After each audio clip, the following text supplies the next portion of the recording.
the moderator for tonight's discussion. So I am going to start introducing, plug. There we go, yes. So, yes, thank you for correcting me. So we have an opportunity for y'all as not just men in the house, but also the significant others that you call your other half, the people that you often do pour your heart to behind closed doors, to ensure that your relationships continue to stand the test of time. We have been able to collaborate, and we're offering a second annual Valentine's Day workshop. So any couples in the house tonight that have some sage wisdom that you want to pour into other couples, you can attend this workshop and share with others what works. And if there's some couples in the house that understand that being in a relationship ain't easy, it ain't easy, okay? You're in good company, and we can congregate and gather and be able to share the ups and the downs of being in a relationship. And the good thing is we're not trying to gouge anybody. This opportunity is $70 per couple. $75 per couple. And there's going to be a light breakfast that's offered. We have partnered with Numinous, so it's going to be down at Numinous' Murray location, so it's in the SLC area, so it'll only be inconvenient for those of us who are from Ogden, myself. Yes, so we're trying to look out for y'all, so please consider, we'll have flyers that y'all can access after this event. We would love to have y'all so you can continue to pour and sustain the important relationships within your life. So thank you so much.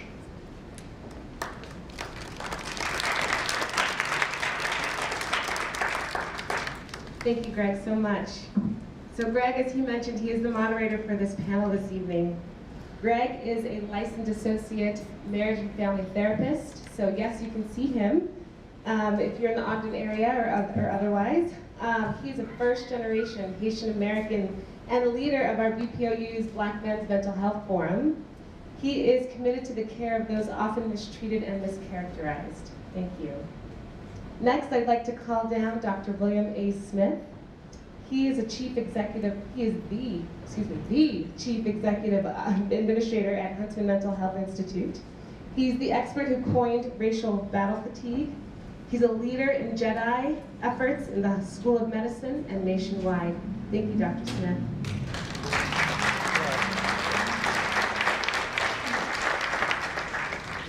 Next, we have JoJo Sawyer, originally from O-Town, Ogden, Utah. Woo woo, okay. Former NFL player who dedicated years to counseling and mentoring at-risk youth as a lead youth development specialist at Salt Lake Youth Detention Center. Thank you, JoJo.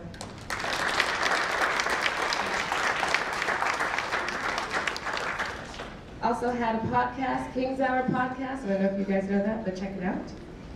Next, I'd like to call down to Colvey Jackson Van, licensed marriage family therapist, clinical director, and founder of Two Brothers Counseling, whose motto is, where you see him, you see me. Colvey strives to humanize the experiences of all, especially queer people of color. Ramon Vaughn.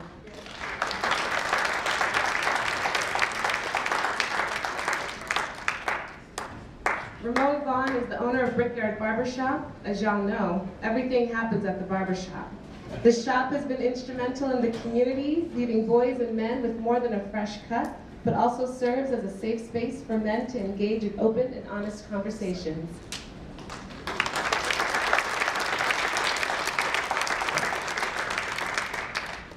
And we had to have a perspective from Gen Alpha, Z.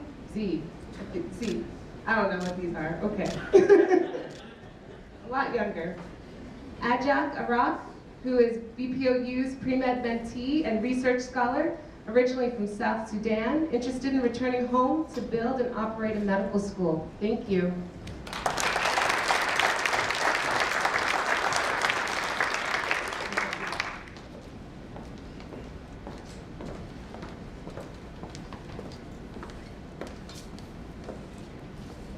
All right, right, y'all. Well, without further ado, we will jump into the questions, and y'all get to decide as the panelists which direction do we want to start. Does Ramon want to kick us off, or does Isaac want to kick us off? You'll start, you'll kick us off? Okay. So the first question for our panelists is, as y'all reflect on what you just saw in the documentary, what positive and negative aspects of your journey to manhood do you remember? How does it relate to and differ from what was portrayed in the documentary? And if y'all need me to read it off again, I can, but feel free to kick us off, Ajak. Yeah, so from what I got from that question was just how does your journey relate to what we saw in the film? Yes, so as you can tell, I'm pretty young compared to most people on the panel. I'm only... Is that a diss, Ajak? She said I'm Gen Z. I mean, I'm pretty young, so my experiences are probably pretty different from everyone else. As she mentioned, I'm from South Sudan. I immigrated here when I was pretty young. And one thing that the movie didn't really touch on is immigrant families. It's very different to grow up in an immigrant family compared to someone from the United States. I think the US is a lot more progressive in understanding these topics. A panel like this wouldn't happen in my country. So it's very nice to see that people do care about mental health, particularly for men, young men, black men. So it's really appreciated. One thing that I really took away from the film was people starting to understand how important it is to open up about your feelings. One story that I could think about when I was younger was I was with my older brother and my little cousin, and we were just talking about good times in the past. And then my little cousin opened up to us about being suicidal. He wanted to kill himself. And I think that was the moment where all of our masks kind of lifted off and we were a little more vulnerable. We started talking to him about our struggles as being young black men who were immigrants who, well, I didn't have a father, but he did have a father. Kind of talking about those differences and how they kind of sculpted us. We kind of embraced and we all started to cry, And growing up in an immigrant household, it's not okay to cry. So when we were all breaking down, my mother came into the room. She got really pissed off at all of us. She was like, that's weak. You can't show that type of fear, And I mean, we all got upset about it. It wasn't a good feeling to know that we weren't being supported in that aspect. But it also strengthened our bond between us. It let us know that we have each other's backs as young black men in this country, especially immigrants. And this film does reflect that other men understand what you're going through, and it's always good to talk about it with other men. And it does brush on how women and mothers should be not pressing these stereotypes of masculinity. It's really important to kind of support your children, let them know that you care about them and you understand that there's trauma that they experience. Everyone has a little different story, but in the end of the day, we're kind of all the same. So, yeah, that was something I really kind of took from the film. Thank you for kicking us off.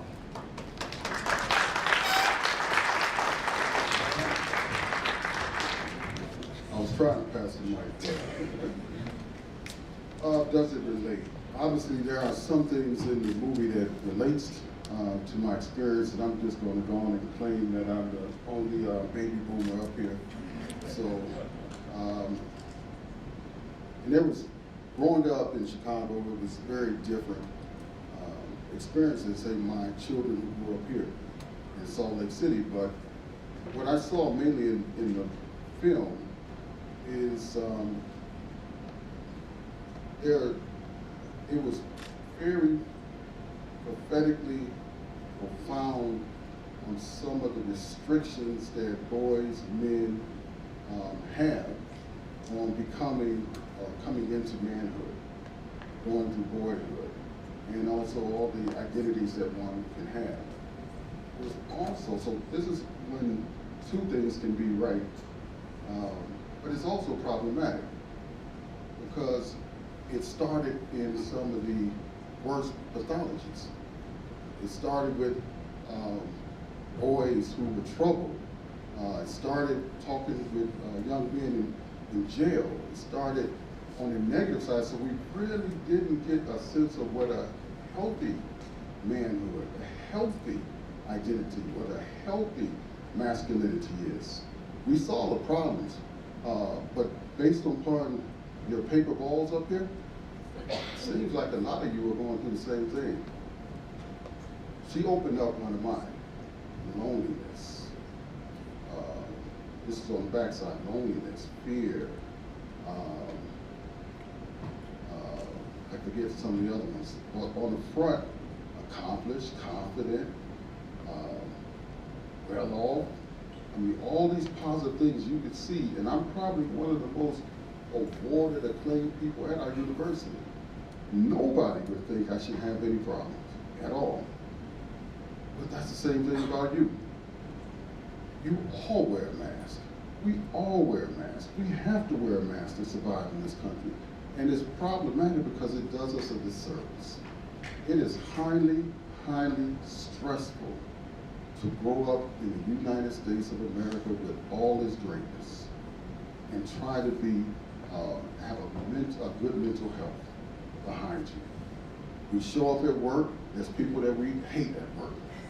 They talk about us, but we show up and we smile. We show up in classrooms when we can't stand the professor, that the professor makes sexist, homophobic, and racist comments and pathological comments. When I went through counseling and psychology through my college experience in grad school, you wouldn't imagine the stereotypes about blackness that I encountered in the reading and also from the lectures. And that's what therapists was learning about black people. And so they didn't really have an idea. We don't read about black male studies or anything like that going through therapy, going through counseling. So I saw some greatness in the movie because it shows the limitations of our expression. And that's problematic. But I also saw that until we got to the playground, we really didn't see, as I told JoJo last week, I didn't see a Butch Sawyer. I didn't see a Dr. Stephen Bell in that movie, in that film. So what is healthy manhood? What is healthy fatherhood? What is healthy masculinity? And then let's look at what is unhealthy manhood, unhealthy masculinity, and unhealthy fatherhood. But, and I'll end with this, the real thing that we really have to understand is that humanity in this country is stressful, right? We all wear a mask, and we all are not pushing back on the structures of this society. So how the hell do you think a little young black boy should do that? And I'll end with this. The body cannot learn if you're scared. If the body cannot learn if you don't feel safe. If a child feels safe, the mind will open up to all possibilities of learning. And unfortunately, at the beginning of that documentary, you heard what those boys said. And then in that small group with the mask, you saw what was on the back of their papers. How can they learn? How can they not be part of the prison, school to prison industrial complex?